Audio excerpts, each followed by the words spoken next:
commonly used to incinerate everything from trash and munitions to hazardous materials and chemical compounds. They could be found at military sites throughout Iraq and Afghanistan and other war zones up until about 2010. The Senate bill is named in honor of Sergeant First Class Heath Robinson.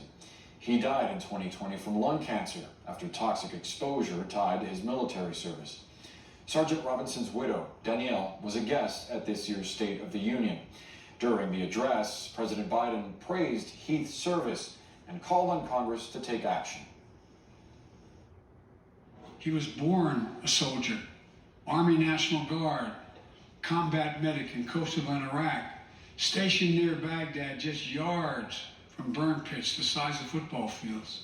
Cancer from prolonged exposure to burn pits ravaged Heath's lungs and body. Danielle says Heath was a fighter to the very end.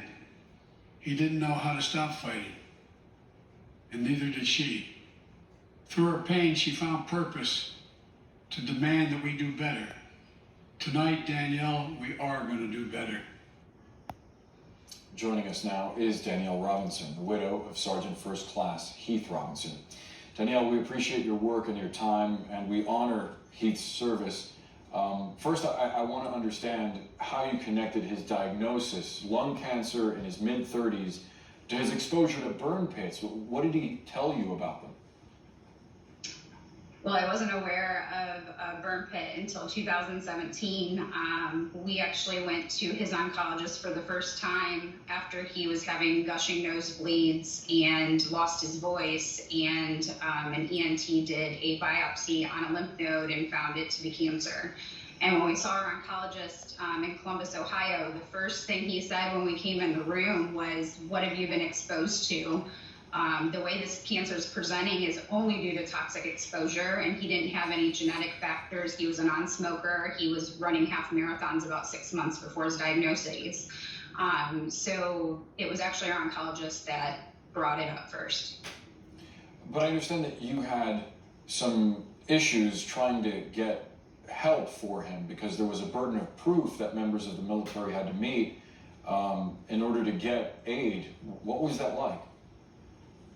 So he was active duty when he was diagnosed, and he was medically separated from the military, and he was granted service connection 100% due to his lung cancer.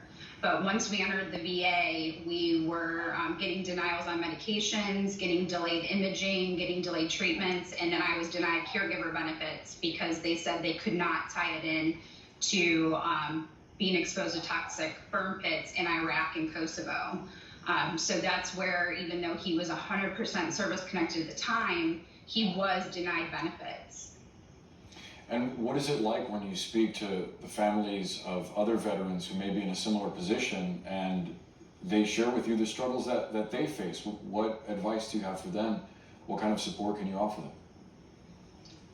There are veterans groups out there to help them, such as Burn Pits 360 and the VFW and Wounded Warrior Project and so many other veterans organizations that if you do reach out to them, they will help you with the paperwork during the process of the VA. But we want this legislation passed so that these families don't have to be their own advocates and their own lawyers as they're trying to take care of their loved ones who are in dire need of health care, and they're coming down with these toxic exposure illnesses.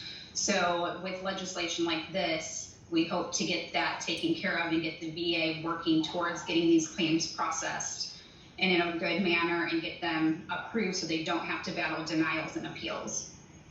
The Senate is expected to take up the bill when it returns from a break in June. I'm wondering what your message to these lawmakers who are going to vote on this is. What would you say to them?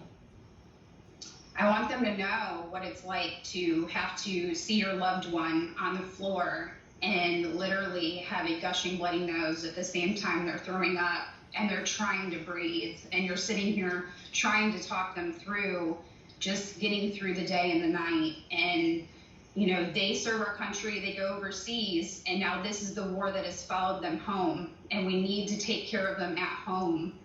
As you go through, Senate building and the House of Representatives and Congress and Capitol Hill, you see POW flags all over the place. and you see these senators saying that they are here for veterans, these soldiers are actually prisoner of war at home in their own bodies as they're battling these health-related illnesses from toxic exposures. And I'm asking you that we need this passed now. We have soldiers that are literally entering into hospice right now and not getting diagnoses they need and not the health care they need in their final years, months, weeks, and days of their life.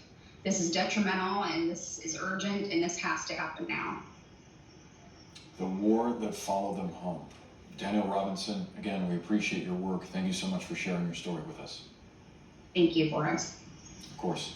New Day is back after a few minutes. Stay with us.